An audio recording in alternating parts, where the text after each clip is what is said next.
What's up, everybody? It's RobLive. We got a live audience today, which is awesome. Even though this is pre-recorded, it will be edited later. I'm excited to have people in the room with us. As always, the man with the plan behind everything you see visually here, Mr. Jim Chance. I'll give myself some love. There you go. Oh, I got a real audience. Can we get a DJ? I Can we do get like a DJ that. sound? There you go. Yep. Yeah. What's up? We got a busy day today. I know. This is our first back-to-back, right? Yeah, love it. So There's more people driving in my driveway right now. Is there? No, I'm just Are they kidding. showing up? Oh, this is awesome. So I want you guys, viewers, thank you, first of all, for subscribing, for liking, for being part of the channel. But I want you guys to check out the video that I'm going to release today, which is the path. If you happen to be on the show as a guest, and I think some of you guys want to see behind the scenes, it shows the warehouse. It shows you walking through and having to come upstairs and see this It's all entire ugly space. until you get up here. No, I don't think so. It's You got scary. a fridge and everything. A fridge. Oh, you got a fridge. Fridge. But yeah, you guys get to see the behind the scenes here. But today I'm very grateful to have a close friend of mine. We've been through a lot together, and I'm very grateful to have him in my life. He was a part of my nonprofit path, and just one of those people that God, sends to be a part of your life. And I'm hoping that, I've helped him in some way as well. Our friendship has been, I think 10 years now. Yeah. Right, Mr. Eddie Valero, County Supervisor, right? Tulare County Supervisor. So, Eddie, I know you love to hear the sound of your voice, so. No, I do not. We're gonna start with that. He's like, you're going to start with that? Really? Really? Yeah. No. So, I just want to tell the backstory about how we met, because I think it's a funny story, but I don't know if you remember this. So, anyway, guys, about 10 years ago, I want to say 2014, I wanted to bring a library to my hometown community of London. Shout out to London, California. Yeah. So for you in Ireland, right? The Irish guy's like, why did I subscribe? This guy's always addressing me on camera. We have this one subscriber from Ireland, and we're excited. So we always address him, right? So if you're in another country, California has a bunch of small rural communities that are run by the counties, right? They're kind of just collection of homes with stores, and a lot of times they have dirt roads and packs of wild dogs running around, right? Am I painting a pretty picture? Anyway, so I grew up in one of those towns, and I decided, hey, I want to bring a library because we didn't have that resource there. And so I'm now entering this new world of nonprofit work, and I didn't know, what I was doing. And this is a lesson for all of us, you guys. If you want to do something, you have a passion for it, just get started. This podcast was me in a room with some really bad lighting and a cheap camera. And fish. Which my big head was blocking, right? And Jim saw that, and he was like, okay, this guy needs help. And Jim saved us and put it together. So just get started, whatever it is. So anyway, I was trying to get started, and God sent some people along the way, and this guy was a game changer for me. And so the way I met you, Eddie, is I went to a restaurant in Dinuba because I had a meeting with the Kiwanis or Rotary, and I was presenting and trying to raise money and awareness to build this library in my hometown. And I'm at the restaurant, and I'm meeting a friend, and while I'm waiting for him, you come up, and you're working with your mom because you guys have that restaurant together. Shout out to Martha and me. Did I say it right? Me and Martha. I always get it wrong. Me and Martha in Dinuba, the most delicious enchiladas. Grammatically incorrect, but still, me and Martha's like me and Ed's. Me and Martha. So, and so Eddie's, he's helping out his mom. And so he comes up, and I think he brought some chips and salsa or something, or a drink, and we get to talking. And little did I know all the nonprofit work that he was doing and his whole background, right? This is a lesson to all of you. Be nice to everyone. Right. And I felt I was cordial and respectful. Right. I didn't say, go get me some more chips or anything like that. But then we get to talking, and he starts asking some questions. And what you'll know about Eddie, you guys, and I'm giving away some secrets. He's very humble, but he's very well versed and researched. Like he'll come in and he'll already know about you, and he already knew all the Kool-Aid on me. Right. And here I am like, so you do this and that. And he already knew, but he's being polite and letting me talk and tell him what I'm doing. But he already knew. Right. And he's like, yeah, you're doing that library thing. Right? I said, yeah. And so, Jim, this was the day when I was on Channel 30. And it was my first time on television. I was excited to share the library. And so I'm like, so Eddie, you know what? They're going to air my episode about the library. It's going to be on TV in a couple minutes here. And he had TVs by the bar in his restaurant. So we go over to wait for this episode. And as you know, because Jim's done 27 years and 3 months and 2 days in he's a camera photojournalist. If there's a bigger story, it gets bumped. And so remember, we were waiting for my story. I didn't know it got bumped. It got bumped. Yeah, because they told the reporter, say, "Oh, you'll be on at 7." It never came on. And so me and Eddie had this awkward, Eddie's like, are you sure that you were in the studio?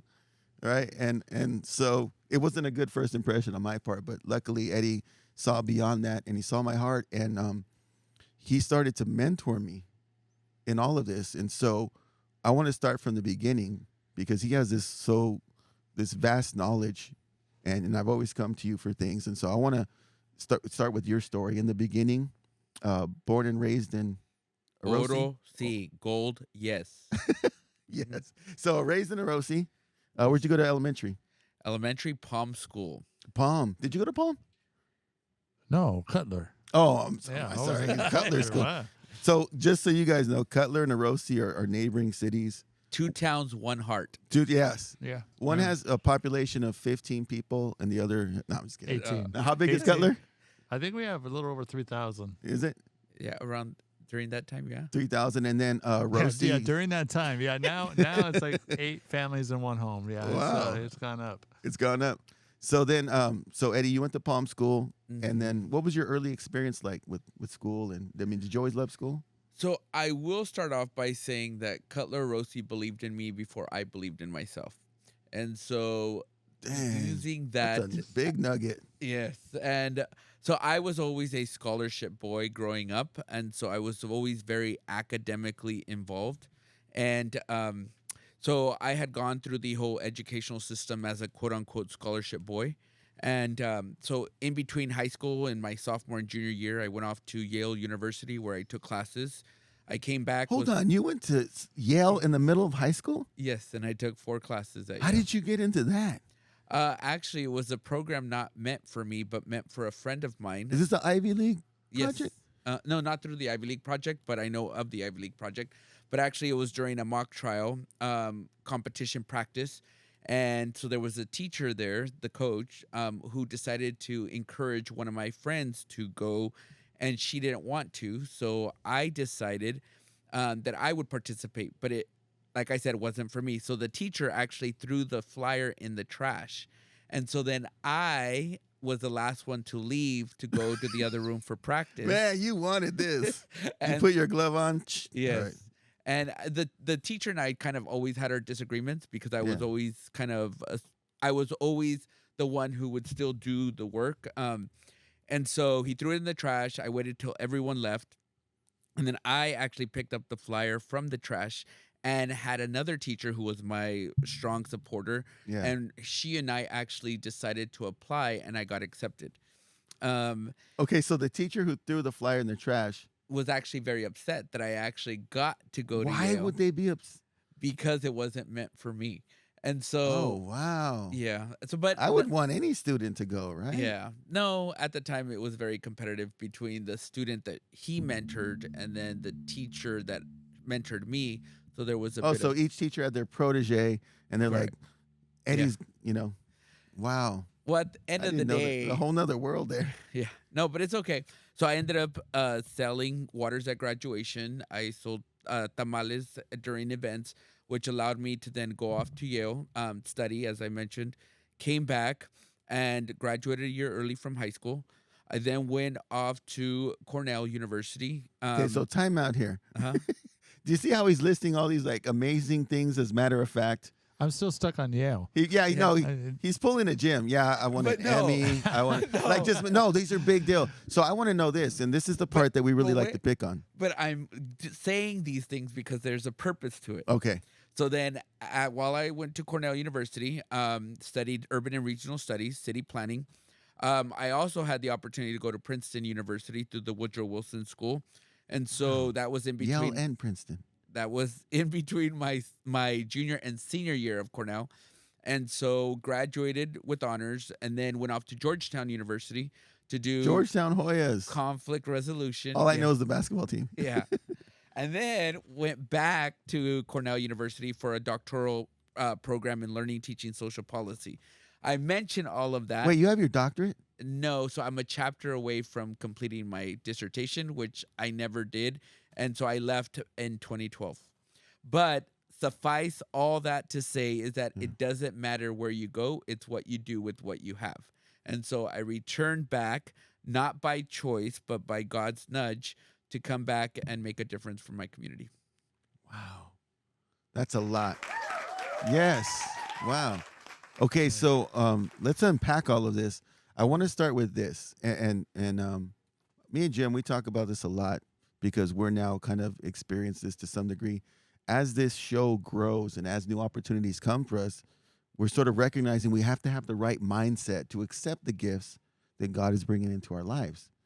And the reason I say that is because I've witnessed firsthand people reject these gifts and blessings and opportunities because inside they don't feel worthy of it.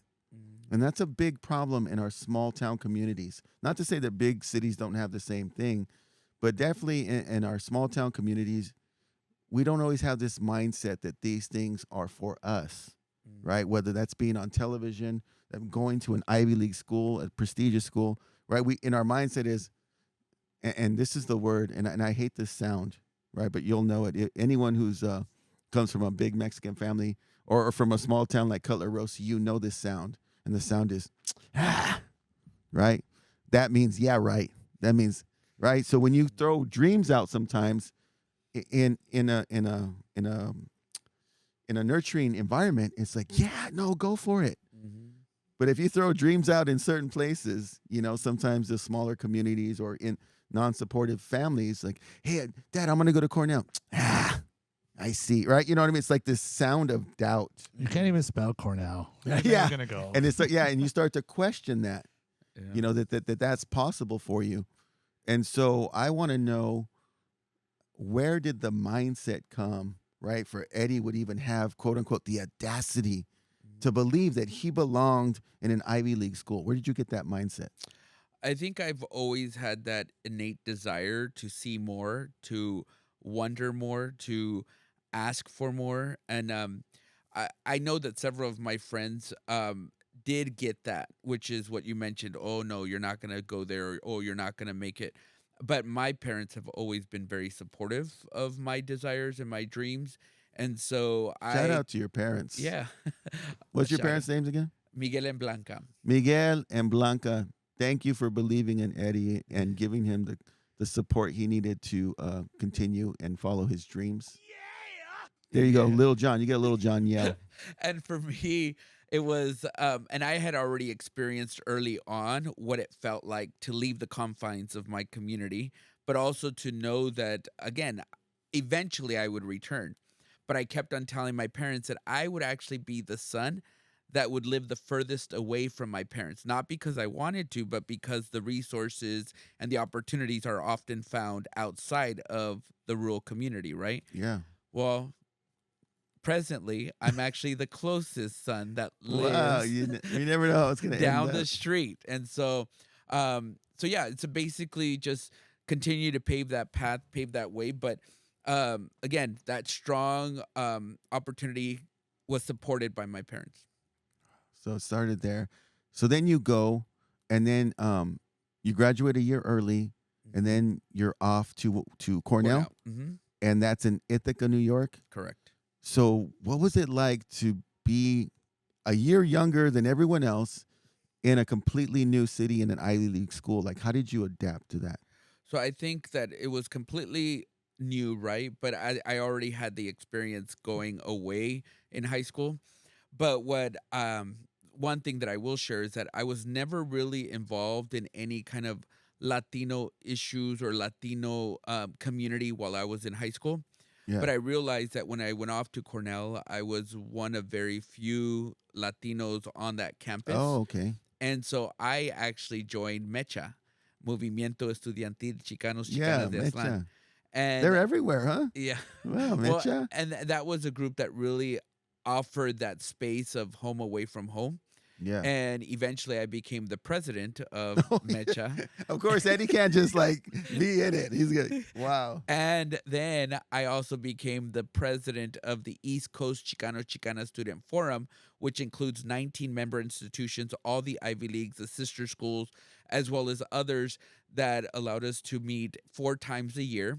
And it was conferences that were usually around the same time as people going home, but there are many of us that didn't have the resources or the money to then just buy plane tickets to come back home, Yeah. either California, Texas, Chicago, whatever that may Couple be. thousand right there, right? Exactly. So we would hold these conferences, and our faculty members would stay on campus during these holidays to also do workshops and training and leadership development.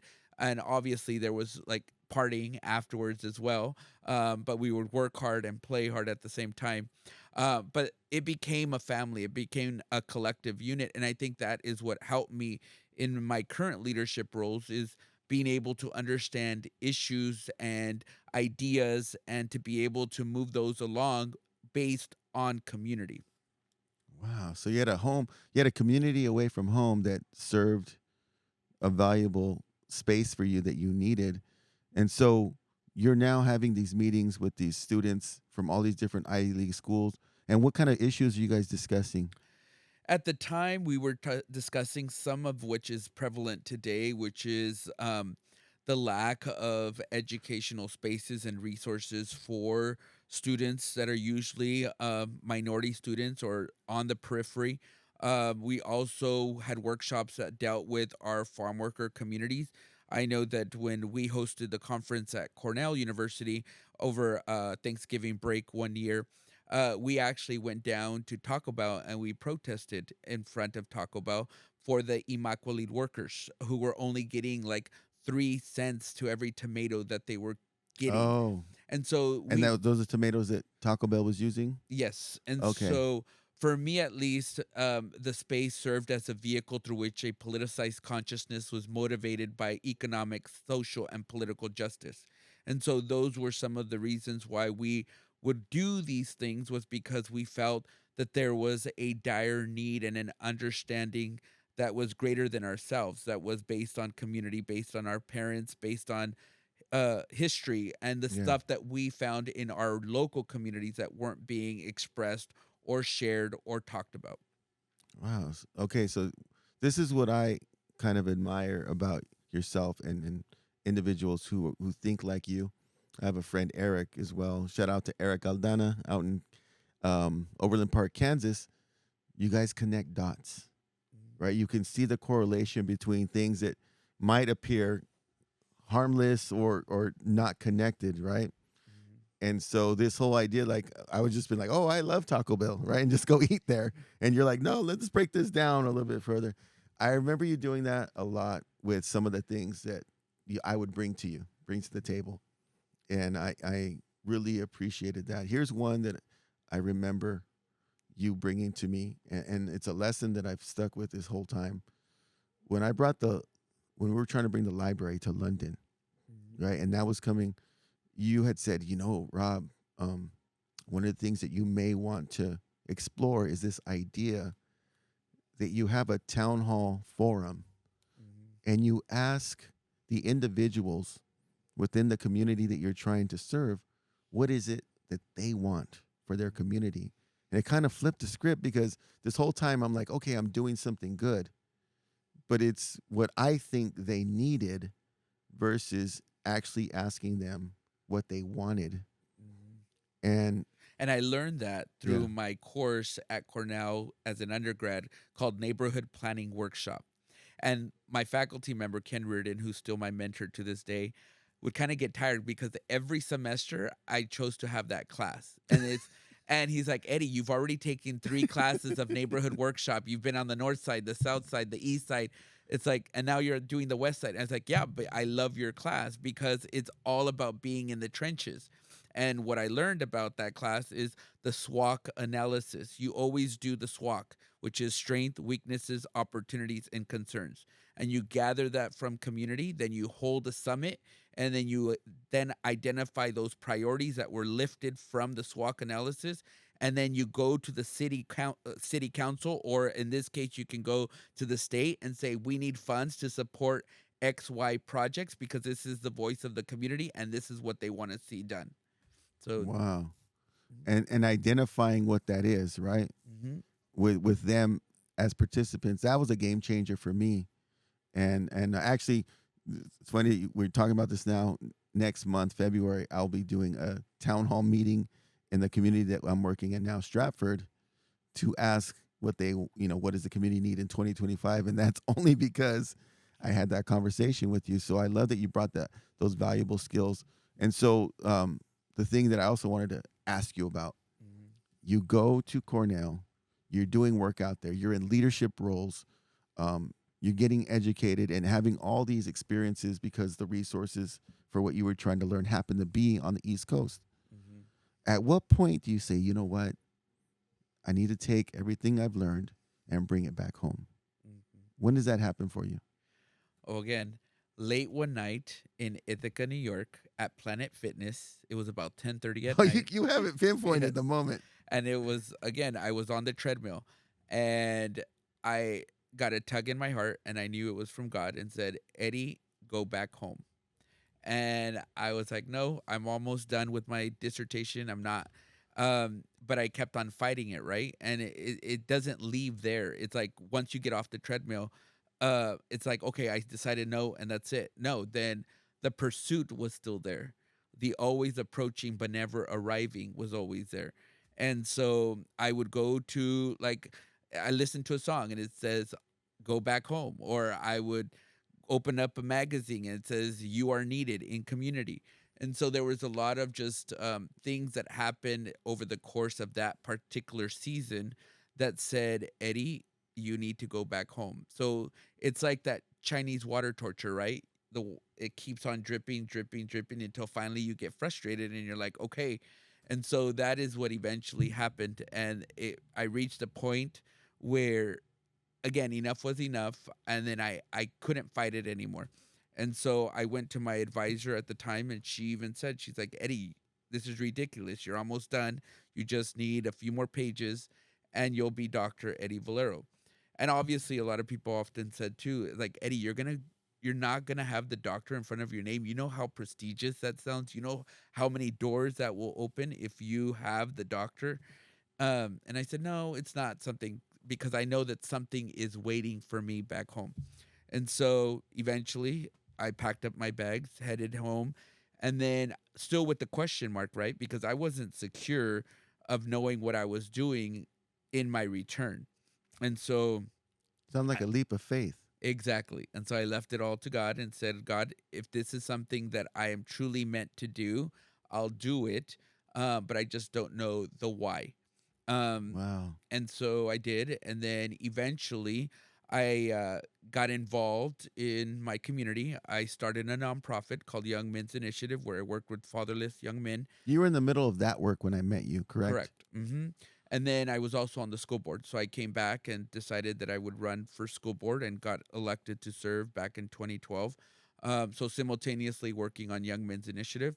And although that is when I felt like my parents were a little upset with me, because they said, Eddie, like, you've invested so much into education from your undergrad to your graduate work, and now you're going to come back to Cutler-Orosi. And so that was a bit of tension, right, that I was dealing with as well. But nonetheless, decided to pursue the unknown. And yeah, so and to this day, I somewhat regret going into politics, like board of supervisors, because I really love the transformative work that we were doing to Yeah. change lives for our young men. We purchased a home across the street from Orosi High School. Yeah, I remember going. Yeah, and it cafe. The boys were working in the cafe. We had a study hall. We had just computers. We had office spaces. Students did not want to leave that space, even though we had to close kind of like at 4:30, 5 o'clock, so everyone could go back home. But it was just a spotlight in the community that everyone knew that YMI was there to serve our fatherless young men. And I still remember the trips that we took with our young men to LA, where we stayed at the Frank Sinatra Mansion for 4 days. Wow. We went to San Francisco, where we connected with our African American brothers through the African American I Male went with you Achievement. to that one, right? Yes. And then also just a lot of the great things. And I realized that it wasn't just about getting these young men to college. It was about having those conversations with them one-on-one afterwards and saying like, Eddie, I'm going to be a father. Or Eddie, I'm getting married. Do you want to attend the wedding? Can you be there for me? So all of those type of conversations that happen and organic family that we created is something to this day that I still cherish. Just because we get so consumed with the politics and all the awfulness that happens within government, local and state. Yeah. So there are many times where I wish like I could still jump back into the space of helping our fatherless young men. So I love the story that you shared with me about the inception of that. So YMI was targeted a specific audience on the local high school campus, which is young men who were fatherless. Correct. And How a did lot you of things, How did you identify that? Like, So I identified that because during my time on the school board, in closed session, we always have to go, we review the expulsions, right? yeah, So we get these folders and it shows the photograph of the gun. It shows the photograph of the knives. It shows everything and the statements of why they're being expelled. And so after a few months, I started to realize that these were all men. 99.9% of who we were expelling were men. And so I started to ask the question every time, where is the dad in this picture? Where is the dad? And often the superintendent would say, hey, the dad is not in the picture. He either left to Mexico, started a family, or terminal illness, cancer, passed on, or the language barrier, meaning only spoke Spanish in the home. The student was no longer speaking Spanish and only English. So there's that divide, right? yeah. So, and then every time that I would go to the high school to go and do just site observations in the classroom, I would point out certain students and I would ask them, where's your dad? Do you have a dad in the family? Obviously, very personal, but at the same time, trying to build a connection. And again, overwhelmingly, they would keep on saying, I don't have a dad in the home. Oh, and then you saw that The correlation. and that's what you wanted to address. Correct. Because So I've always been impressed by you being able to identify the root. You know, because a lot of times we just kind of look at the surface issues. Oh, well, a lot of these kids are getting suspended. You've always gone the extra step to ask why, right? To get to the root of the issue and then address that. So I like that you approach things that way. So you come back, you start YMI, and then at some point you decide that you're going to take another turn. How did you come to this idea of getting into politics? Again, that wasn't my choice. So the same experience that I got back in Ithaca on Oh, the you're praying on treadmill. this? Well, yeah. So all this time, I'm still like my faith is getting a little bit stronger with God. But I would say that there came a point where I got that same feeling inside that I did when I was in Ithaca, making the transition and the change of season. The same happened when the former supervisor, Steve Wordley, decided that he was no longer going to run for the supervisor seat. Yeah. And so there was a break, right? And so not thinking anything of it, but when I heard someone say, "Oh, Steve Wordley's not running anymore," that fire inside or that desire that kept coming to me, and so I said, "Wait, no, I'm not interested." But I prayed on it, and God had said, "This is your next step in leadership. You've already kind of moved through your layers and leads of leadership, so now it's the time to run for county supervisor." And I will share with you that I am one that has been blessed with knowing when one season ends and when one season starts. You sure do. But not now, because I've been fighting God now in terms of giving me a new season, and I still haven't felt that yet. And so, which means that my time in the current season is not done yet. And so, but I've been wanting it to be done. But I will just share that when you fight for a season to change is Yeah. when you stay in that season longer. And so Good to know. yes. And the reason I say that is because early on in my supervisor role, I said, I'm done. Like, I don't need this. I can just go back to doing what I was doing. Yeah. I actually put a theoretical suitcase by the door. And I kept on telling God, you know what? Whenever you're ready to change my season, I'm ready, whether it's staying locally and doing something else or moving away and just packing up my bags and taking my dogs with me. I'm okay doing either. But there became a point in which, and I remember vividly, God saying, well, the longer you have your suitcase by the door is the longer you're not learning your lesson and will keep you in the season until you just surrender. And so, sure enough, I put that suitcase back, or I think I burned it, theoretically, and said, okay, when the time is right. And so, In his time. in his time. So you reference faith a lot, Mhm. right? So talk to us a little bit about your relationship with Christ and how that plays a role in your decision making. I think it plays a huge role in everything that I do. And that's why I feel like I get so much opposition a lot when change is happening in community. And so there's that constant fight, that constant juggle, that constant um, having to change the narrative, but doesn't come easy because people are stuck in their ways. The institution is stuck in its ways. The everyday practice of how we do government is extremely difficult. Um, Obviously, again, with someone who wants to see that change happen, it doesn't happen overnight. But I will share, I'm the first Latino to serve on the Tulare County Board of Supervisors since the county was founded in 1852. Wait, what? Really? So that's Oh my God! 172 years. Wow, I didn't know that. Yeah, Which is crazy given the population that we represent. 70%. 70%.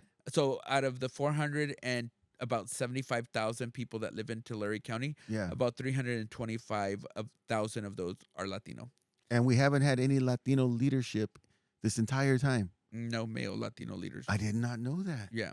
But again, it's not to say that for me, at least as a supervisor, I welcome anyone and everyone that comes through our doors to support a vision of a better Tulare County. Yeah. The challenge is, right, when you're constantly the narrative is, oh well, why do you keep on talking about like Latino issues? But at the same time, it's frustrating, right? Because the narrative is always about something different. And so when I came into this space, it's about, well, opening the eyes of others to see some of the injustices or the challenges or the frustrations that people have towards government.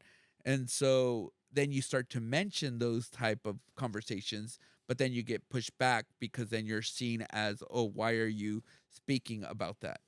So Wow. Yeah. so always being caught in this kind of, how would I say it?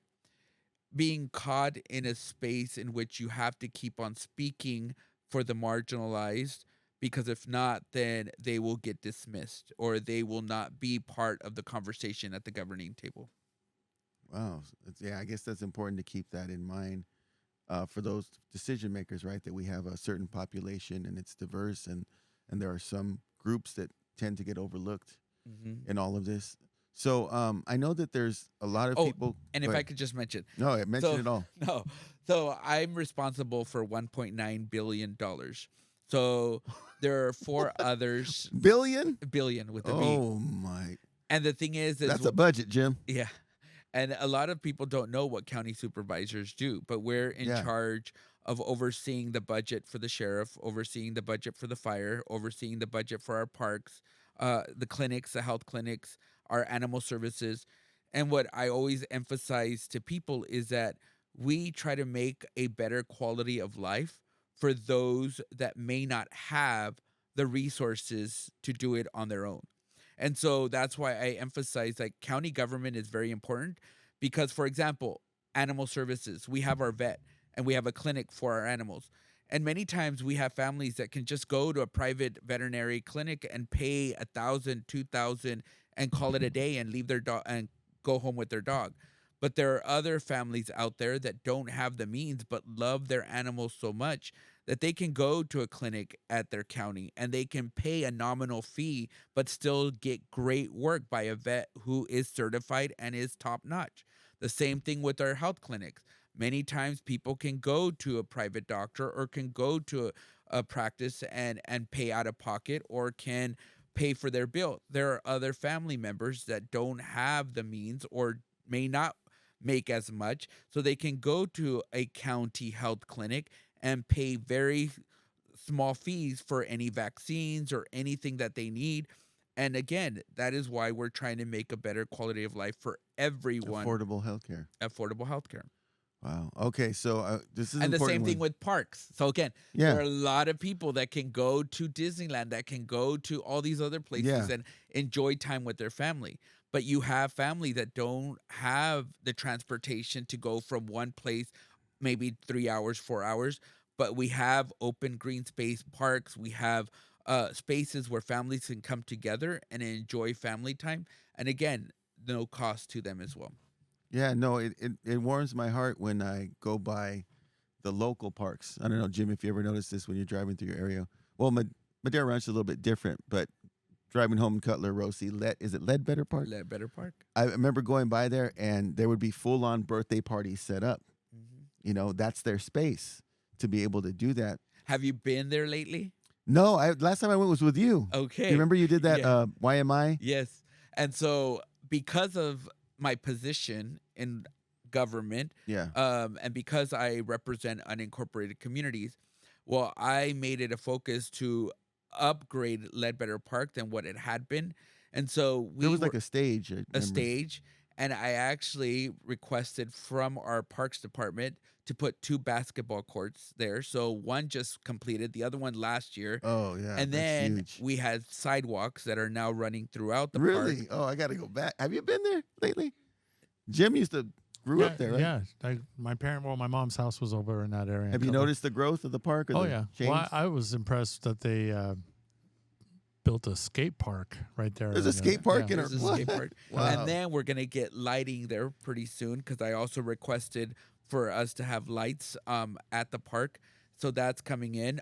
Shade structures. So you're gonna have shade structures above the playground. So when kids are outside, so the heat, especially in summer months. Yeah.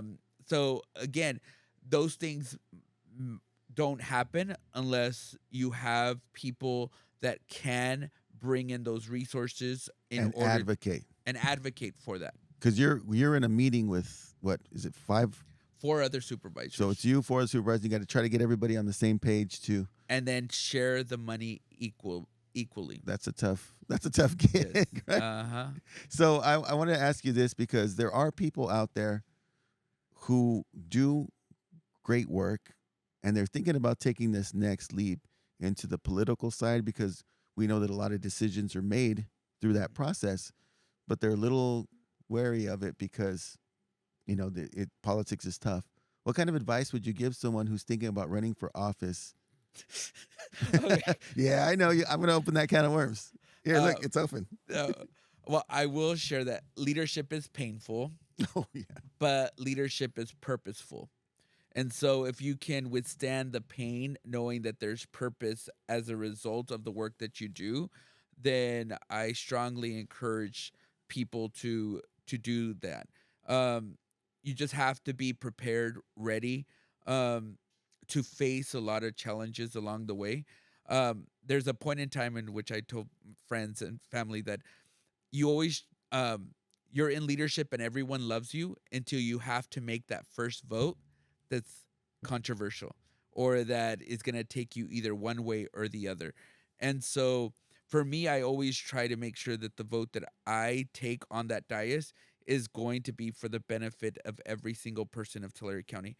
I will share that in addition, for those interested in running for leadership, you just have to have that passion and drive throughout. There are times where you're not going to have as much, but then at the same time, know that drive and that love will reignite over again. Mhm. But it is a tough sport. It is a tough business or a job. But I think as long as you're committed to the cause, I think it's great. Okay, so from a mayorship of a community all the way to the president of the United States, Hmm.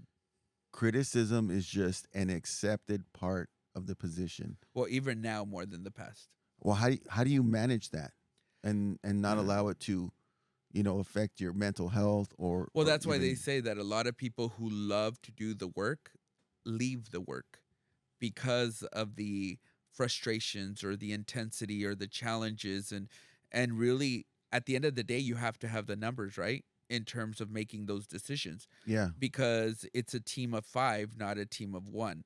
yeah, And so you have, and I hate playing the get to 3, right? Especially when you have like 5 supervisors, you have to at least get 2 others to vote on something in order for it to pass.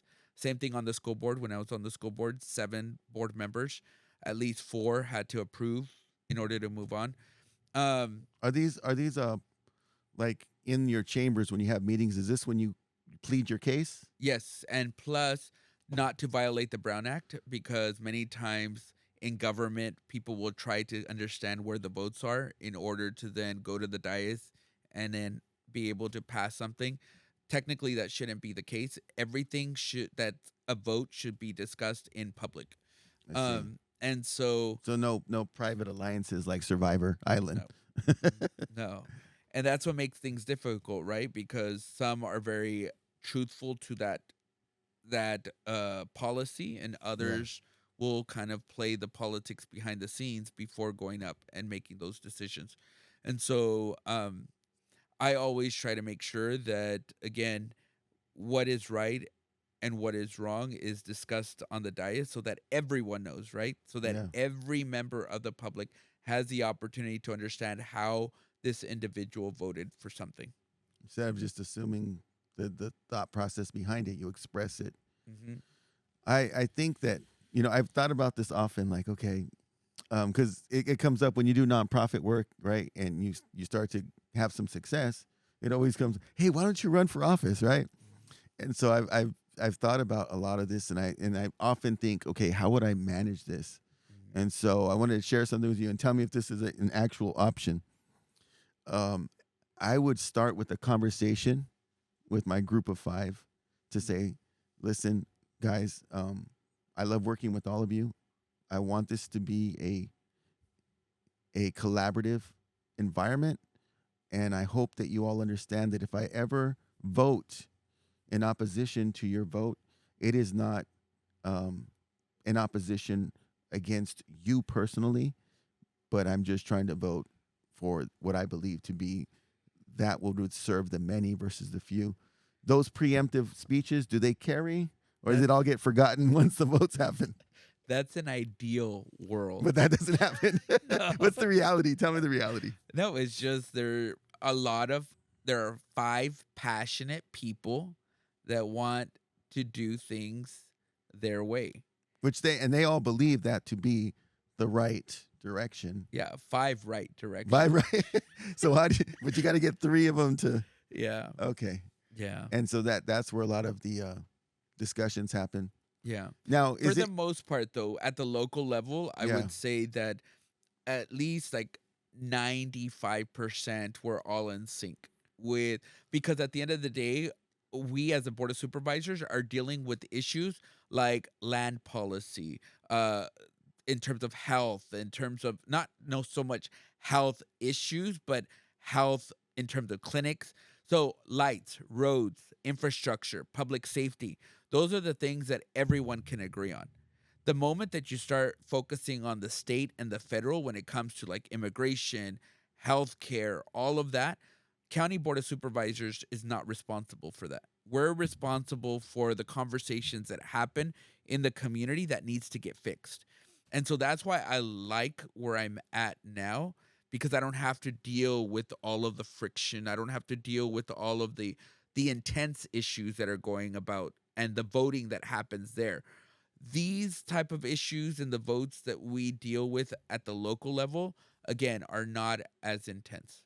Okay. Wow. But there's still some struggle, right? Yeah. Like, for example, I will just mention on a policy issue. So I don't know if you've ever walked Rocky Hill or heard of Rocky Hill in Exeter. Oh, is So that the one that they use for the half marathon every year? exactly. So, and the thing that's frustrating with Rocky Hill is that pedestrians and cars are on the same road. And so, what our staff came to us back in the day, this was when I first got on, that RMA wanted to do a sidewalk that will allow for pedestrians as well as bicyclists to go up and down. And so, but there was opposition to that, right? Because you had property owners, farmers on either side that said, no, you're not going to take my land. But RMA was adamant that there were so many accidents happening. There were almost like near death experience. And I actually think there was at least one or two uh, uh, fatal accidents over the past few years. Pedestrians being hit. And so staff had to get a recommendation from the board to say, do we proceed and pursue grant funding in order for us to build this, or do we leave as is? And especially cars were being parked on the floor, and that was causing a lot of issues too, especially with the farmers trying to do their tractors around. And so they presented it, and then you had, again, the farmers who came and shared their concerns, rightly so. I'm not arguing that at all. But yeah, you had also the bicyclists and people that walked there that showed up and also expressed their concerns as to the need for safety. Yeah. At the end of the day, it became a 4-1 vote. And I was the only one to vote in support of putting in a walkway from the bottom to the top of the mountain. I see. So it's those are tough. Those kind of 4-1 votes. Yeah. Mm-hmm. Wow. And then immediately, right? You, I get it. Yeah. So the conclusions are made based on one vote instead of the whole body of work. Yeah. Mm-hmm. Wow. Okay. So currently, you are the county supervisor of in Tulare County, and you have London, Dinuba, Orosi, Cutler. What 3 other cities and 13 unincorporated communities. 3 cities and 13? Wow. So Yedem, Seville, all those areas there. Badger. So the 3 cities that I represent are the city of Visalia, North, and then Dinuba and Woodlake. Okay. Is Visalia North the part with the oval and? So I used to represent that during the past redistricting. This time it's a little bit northern Visalia. Okay. What's next for Eddie Valero? For me, I think just continuing to build up the next generation of leaders in our community. There's a potential opportunity to be part of an organization that is fairly new, that currently trains a lot of mid-career professionals in leadership. So those are kind of the spaces that I've kind of been in recently. I also facilitate Leadership Northern Tulare County, where I meet with mid-career professionals every month during the day for a day session, in the evening for literature and training and articles, digging through articles on leadership. So I think those are kind of the spaces that I want to be in, given my exposure to what I've been in the past 10, 15 years in leadership. I feel like I have a lot to give those that are interested in growing in their capacity and leadership. And so, yeah, that's what excites me right now. Sounds like you're preparing the leaders of the future. Yes, and I think it's ever more important now than ever before. And I think it's because, again, there's so much unknown right now. But if we could, in the unknown, know that there's a constant way of compassionate work, heart work to be done, I think that we can still get people that are excited about the game and not leave it at the same time. Define heart work. Heart work is when you do work that is of, for, and by the people that connected to community, that works in the trenches and it's not top down, but it's side to side. Is this a Valero term, or where'd you come up with this? I don't know. Just heart work. That's just right now. Oh, you just made that up? Yeah. That's a pretty good. Can we get a deep? I like that one. And he's like, yeah, I'm just going to make. That sounded like something from a textbook. Yeah. Heart work. And so, yeah, I think there's still a lot of heart work to be done. In what capacity, I just don't know.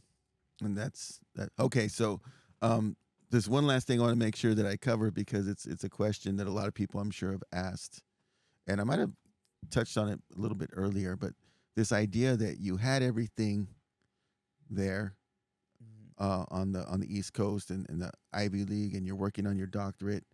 God calls you back home, right? How did you come to peace with that decision? Because you clearly had said that you opposed it, right? How did you come to peace with like, okay, I'm where I need to be?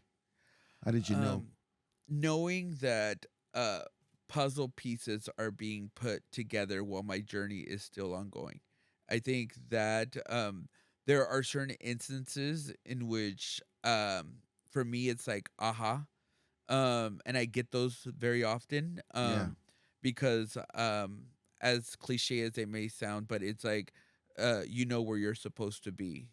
That you get that confirmation, right? Yeah, the confirmations every now and then. And so that is just true nuggets of the knowing. Yeah. And so, but I think, like I mentioned earlier, always approaching but never arriving. And I think the moment that we've arrived is the moment that the moment that we've arrived is the moment that we've stopped doing meaningful work. And so that's why I always encourage people to um, always be part of the newness that's going on around you, but always making sure that um, your constant life is a constant opportunity for more. And so but again, going back, it's just those aha moments that I've encountered along the way. Um, but knowing that at this point in my life, there are a lot of still unknowns with regards to the season that I'm currently in and the season that I want to be materialized soon. Yeah. I don't know when that transition will happen. So, as I mentioned earlier, knowing the seasons, I've become more peaceful or at peace, knowing that it's okay to not know the next season just yet. Yeah. And so, it's a lot of work, right? And it's a lot of emotional assuredness to know that you don't have to exhaust yourself in the wanting to know, but instead be okay in marinating in life's present. That's a good word for it. And as you say that, Eddie, I think that I'm currently in that process of trying to come to peace. Let it marinate. Yeah, no, I'm glad you said that. Was for me today for sure. And I think I'm growing in that area, and I'll give you an example. Jim, I don't know if I told you this, but one of our friends had kind of connected me with a guy who he specializes in helping people grow their channel, etc. Right? And he says, "Hey, I'll introduce you to him, and you get to meet him." And so he kind of gave me his name, and so I had set up a 15-minute. What do you call those when you're first figuring out how you can help each other? Like a consulting 15-minute free consultation. And I wrote it down, and I was excited about it all day because I wanted to meet this person, and he has all these great ideas on how to grow our channel and help us. And for whatever reason, I looked down at my phone, and 10 minutes had passed since the consultation had started. So I rush over to the computer to log in, and I'm like, "Oh my God, I'm so sorry, this and that." And he was already off. The Zoom was shut off, and I think I messaged him. I was like, "Hey, I'm so sorry. I was at Channel 30, and I was telling him whatever happened because some exciting things happened that day." And he goes, after 5 minutes, I shut off, and the consultation's over. And the old me would have been, I just blew it, man. I just missed our big opportunity to let this thing grow. And Jim's like, "Wait, you did blow it, right?" But I started to kind of lean into what Eddie was talking about, and that you pray on it, you have a conversation, and God will show you when your time. And so I was at peace at it. The human side of me, the inner me was like, "Oh my God, you missed our opportunity. This guy was gonna blow it up for us, and you blew it." But this other side of me was saying, "Well, you know what? It's not a missed opportunity. It's not your time. It's in God's time." And that gave me a lot more sense of peace, because they call that, what is it called, fear of missing out. I don't think that comes when you're in alignment, right, with where you're supposed to be, because you're like, okay, this is what's. And I've always envied people who were at peace with the missed opportunity. They're like, oh, just wasn't my time. How can you say that? Yeah. You know? Well, see, and that's the thing. And I don't think I ever told you this, right? But when I was doing the YMI, you were doing the London for the Library for London project. And do you remember the wristbands, right? You had wristbands? Why am I? You did London, the wristbands. I did? Yeah, you did. I was doing everything. Wait, but look at this. Yeah. So while I was doing YMI and still. Oh, we did have the little rubber. Yes. Okay. Eddie, I forgot that. But at the same time, I don't know if you know this, but your Library for London like took off, right? And you were on TV and this and that. And there could have been a moment where I could have been frustrated, right? It's like, here, Rob has all the spotlight. Here he's going here, doing this, promoting London. But YMI still needed its fair share of its kind of voice in the community, because even though we were doing the work, but there were often times where I was like, well, why can't YMI be like, but at the same time, it's because, again, it was your time. It was your time to connect, to build the resources, to get people to know. This is a revelation, audience. I didn't know Eddie felt this. No, but there was. Does that sound like hate to you? Was there some was there some secret hate going on? That's what I'm feeling. But there were times where I was just that like, London guy. That London guy is getting all. And of here the I thought we were friends. Was this before we met? No. This was like. Oh, that's even worse. Like, yeah. No, but again, like he showed up to everything. By the way, audience, he came to everything. If we had a parade, he was there. When we had the grand opening, he was there, and he had his beautiful Brooklyn and smiling and happy. And this whole time, you're like this freaking London guy. Yeah, no, but that's why it's like we're brothers, and so it's like you support each other regardless of who is.